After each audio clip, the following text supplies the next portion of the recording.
Hello and welcome to the rice fields. uh, Another battle between the High Elves. Now it's a bit hard to get onto replays from them, apparently, and the Empire on this Otsushi castle here. Uh,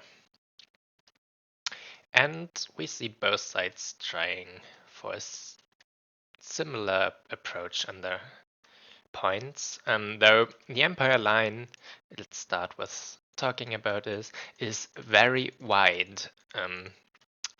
Not that it has unreasonably many units, but it's just a straight line over the whole map, basically, going for all points at once. We have a master engineer on a horse, okay, with pigeon bombs, yes, unlimited uses, strong AP damage. It is kind of dodgeable, but it's unlimited uses. You just throw it out and throw it out. If it dodges, the next one might hit. And restock. Then the Wonder of the Ages, the big OP Empire Landship Regiment of Renown. Yeah, I don't talk too much about it. Now we will see how it does. I hope it fails. I don't like single entity builds. And then Pure Earth Bloodcaster. This is interesting. I would have suspected a regrowth for the Wonder of the Ages, as basically this one thing already is worth just investing all your mana into. Two great swords to duke it out with the High Elves. Now, I'm not a fan of the Empire build. We will see how it does. It certainly completely banks on the ship running over the elves, and we will see if it manages that. Then on the elven side, we have Eltharion the Grim on his griffin. I'm not sure if he is really a strong meta pick for the elves now, or if he is just the shiny new toy since he is the only thing that got buffed from them. So, yeah. This thing apparently works now, Mistwalker's Barrage. Explosion damage around him on a fairly low cooldown as long as he is engaged in melee. We will see what it does. Then Tempest to fight air, I'm not sure. Maybe this is not from a tournament game, but from free training. So maybe Elspeth on her dragon was not off the table, or actually Franz or Boris. Maybe some flying casters to... I don't know where you would bring them here. So, yeah. Might just be not enough good choices, though. There are 3 spells. Soul Quench, sadly, since it's a single missile, not profiting from the magic missile updates. And the healing one is self-explaining, I think. A Bolt Thrower. They are decent against long rifles and also against wagons, serving a dual purpose, and also against a lot of the crew-based Empire artillery if you push it up enough. With 80 leadership, it can, as long as the models don't get sniped, can take a lot of abuse before breaking and simply close the distance to the 450 based Empire artillery things, and then is very efficient at taking down models. So we have 2 shielded Seaguards to win shootouts with the Empire, Archer to support, Sovereign Guard, I think that was the first summon, taking quite my time here. Front of 5 simple spearmen and 2 rangers. This army is very prone to getting shelled by Empire. And I'm not sure if Soul Quench and the Bolt Thrower is enough to change such things. But the Empire has no heavy artillery. So, not this.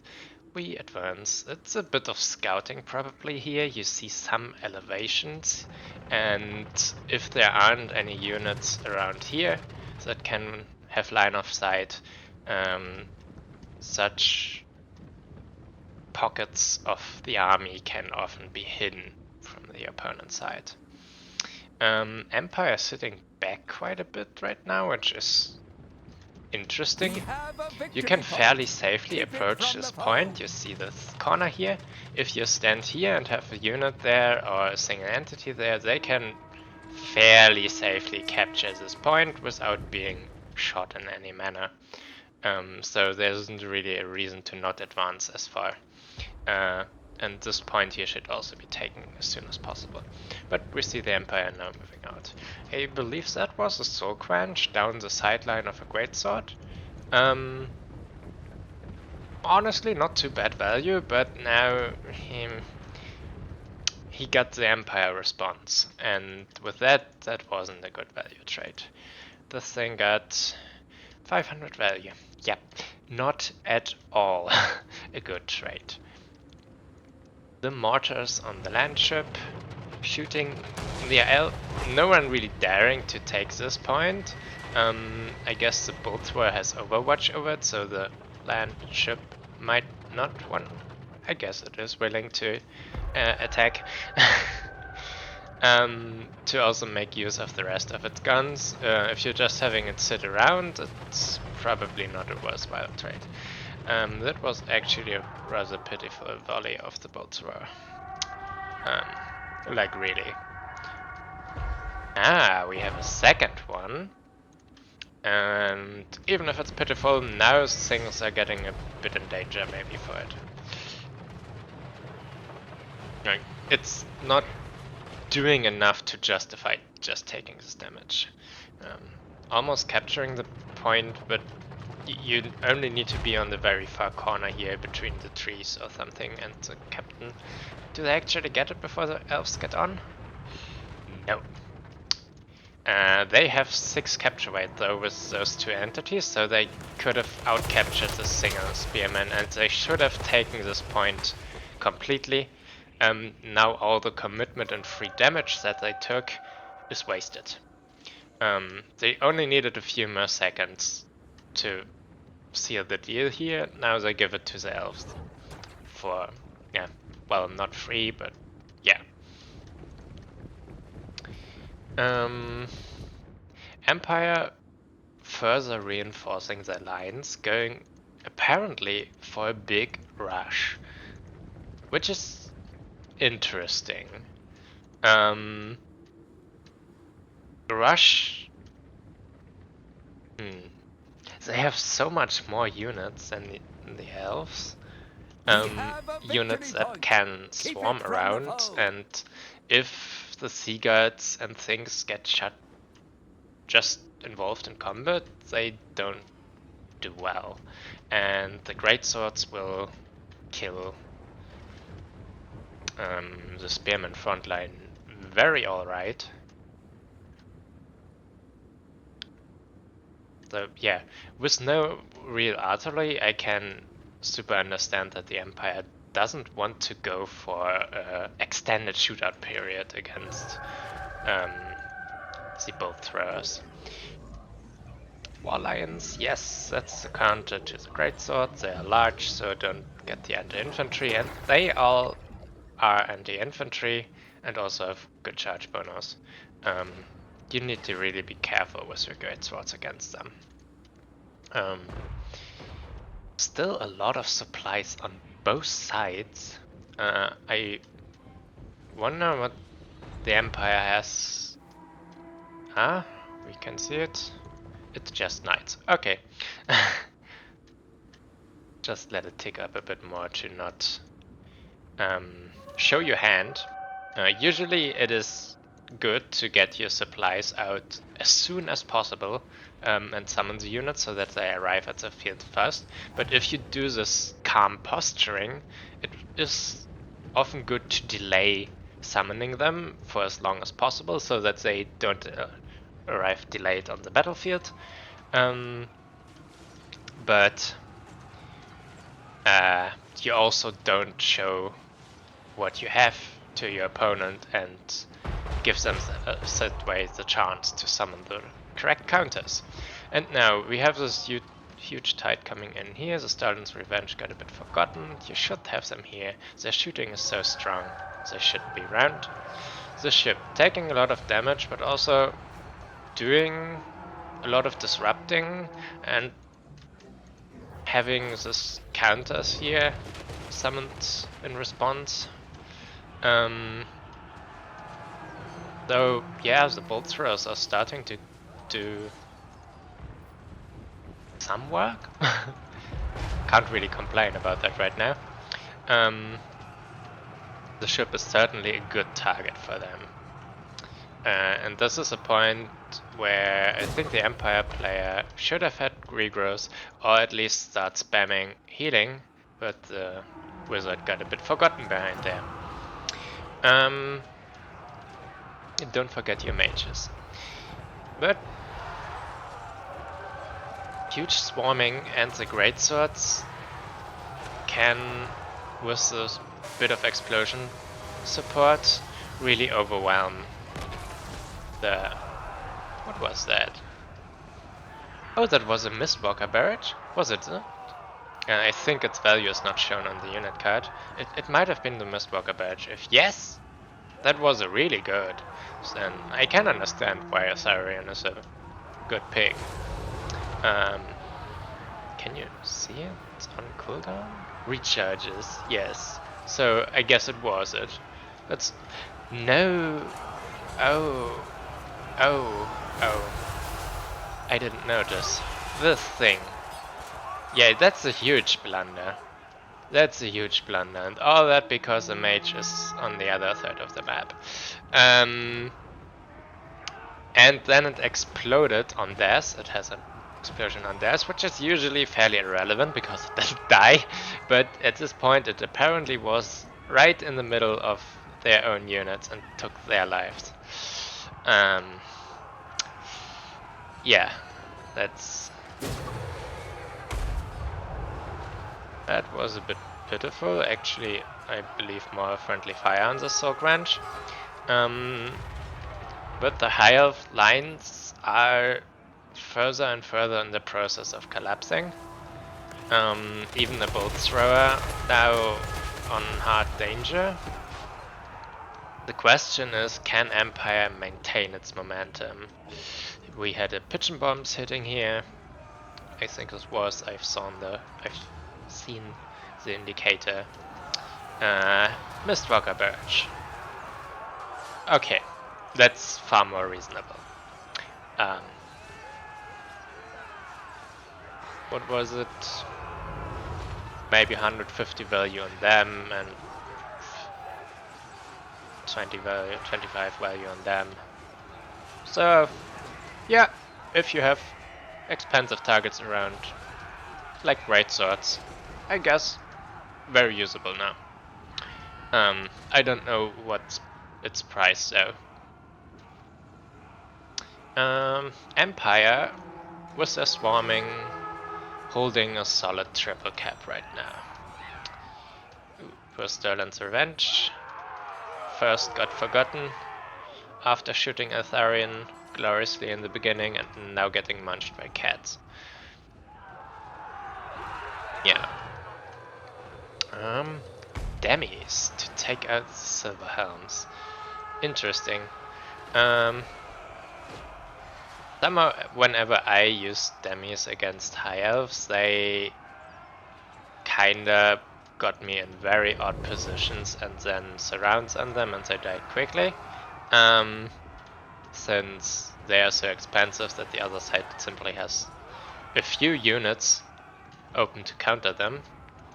Illyrian Reaver charge into the Sterlin's Revenge.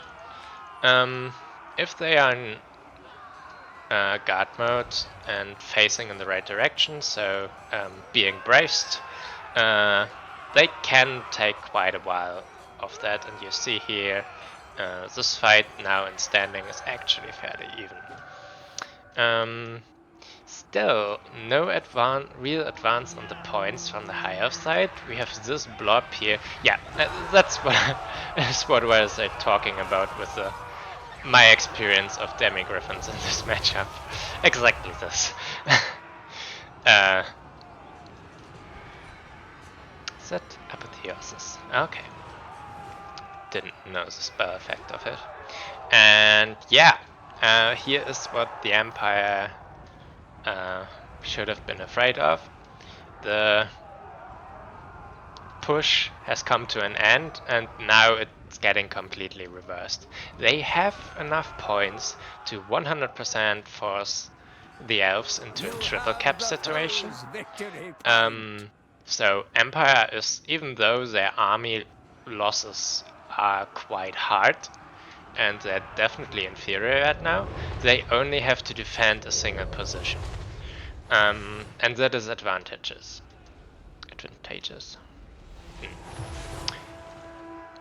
Though it's gonna be hard.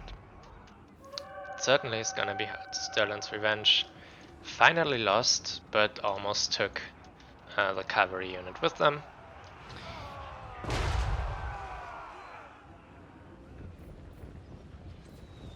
Or shooting here, yeah. The Elves really kited back a bit, though, yeah, they were forced to, with just this overwhelming Empire infantry. Oh no. Oh no. It's back.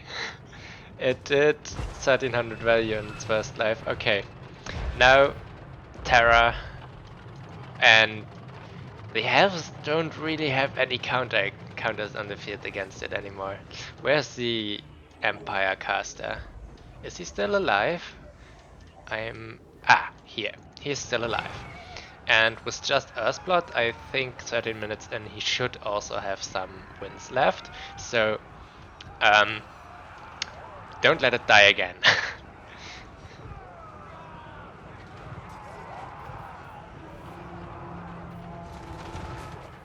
Approach here on the other side.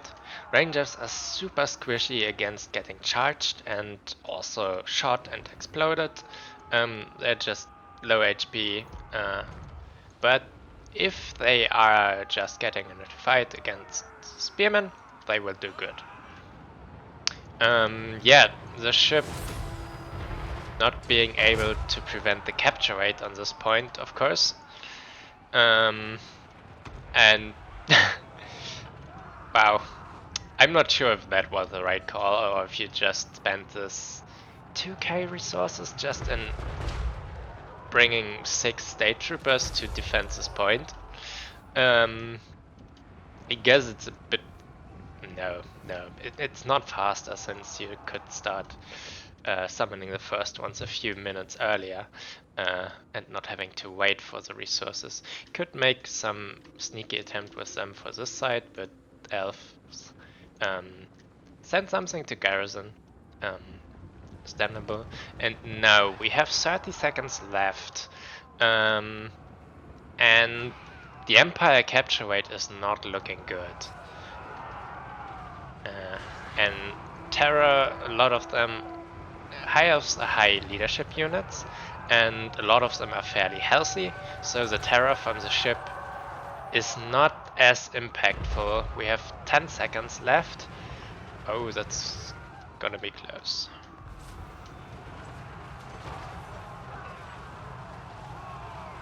You have been bested. There is only defeat. Bad. The Empire took it.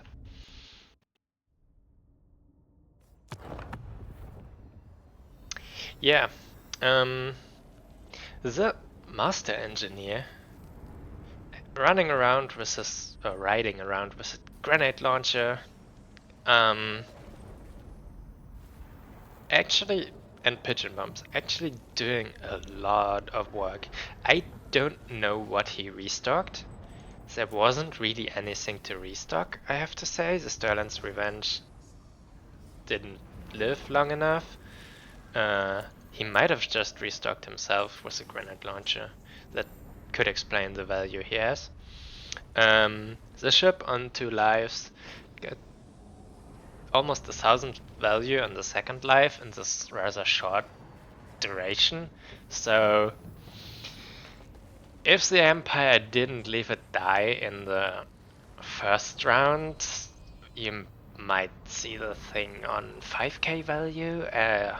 Maybe not, because the High Elves would have quit earlier.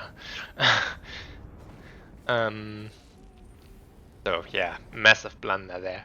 I can understand in this context the Empire build. You just forsake all shooting and rely on this ship running havoc in the High Elf backlines, running over the archers. Then, if you have the great swords, you have the superior infantry, and so if you disable the enemy shooting, you will win. Simple calculation. Or simple strategy. But it didn't work out.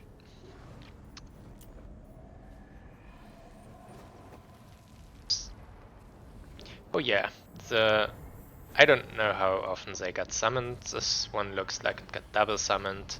But the War Lions. The War Lions are one of my main issues if I play this from the Empire side. They are good against the cheaper Empire Knights and also infantry, including greatswords, so that the High Elves don't have to completely rely on shooting to shut down greatswords. And if you get surrounds and some magic support, for example, you can also take on expansive knights and demi-griffins or something. Or free militias. I use a lot of free militias, so the lions also feast on them a lot. Double bolt thrower, yeah. They certainly did their job. They took out a ship. They could have also taken out other Empire artillery-based things, but there was none. And yeah, so I'm not sure how sound the High Elf strategy is to defend against an Empire army of this style. If the Empire didn't blunder the ship, I think this would have been very difficult. Actually, it didn't work still, even with a blunder, but I think even the army fight would have not gone well in favor of the High Elves. And with that, I end it. See you on the next one.